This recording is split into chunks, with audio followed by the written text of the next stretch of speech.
بسم الله والصلاة والسلام على رسول الله. ما تبقيش تسقسي وينها الوصفة اللي ناجحة وينها الوصفة اللي نجربها. هي هذه هي الوصفة تاع المكارنتيكا اللي ناجحة وسهلة وبسيطة، والسر تاعها في كمية الماء، ما لازمش تكون قليلة باش ما تجيكش يابسة، وسورتو سورتو سورتو في طريقة الطياب. الوصفة تاعها راهي مكتوبة في الكيس، ولكن السر في طريقة الطياب. لازم تتبعي طريقة الطياب باش تنجحي فيها. يلا نشوفوا مع بعض كيفاش نحضرها.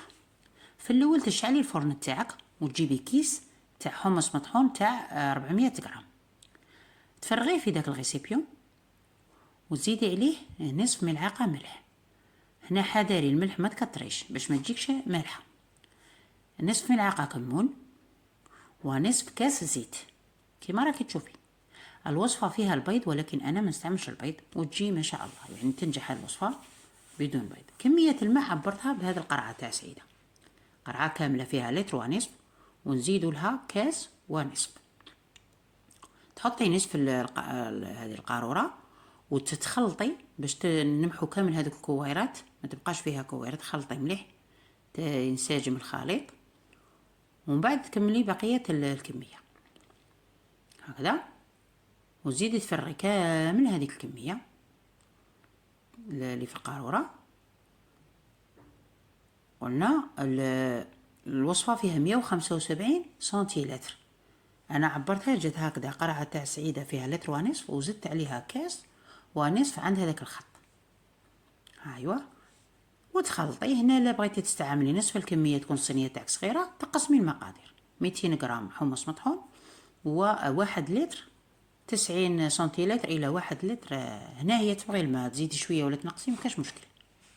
تجيبي الصينية تاعك ما تدهنيها ما والو، مباشرة تفرغي فيها هذاك الخليط وتروحي تديها للفرن.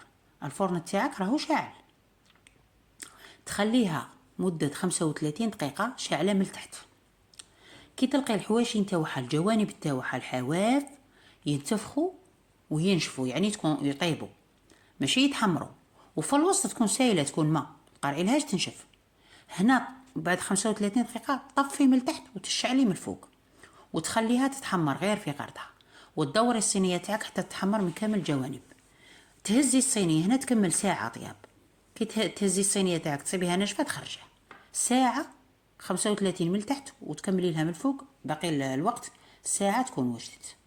وهذه هي النتيجة، تكون دير هذيك القشرة من الفوق، وتكون من الفوق الطبقة الفوقانية تكون سايلة يعني، وكل ما تبرد تزيد تشد روحها وتخرج ما شاء الله. تقطعيها وتقدميها. هنا أنا خليتها بردت، تدوري السكين كامل على الصينية وتبداي تقطعي فيها وتقدميها.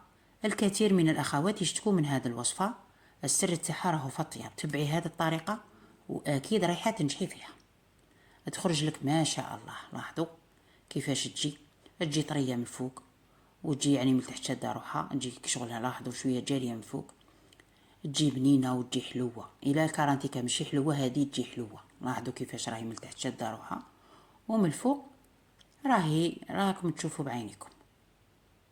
هذه هي الوصفة بسيطة ناجحة.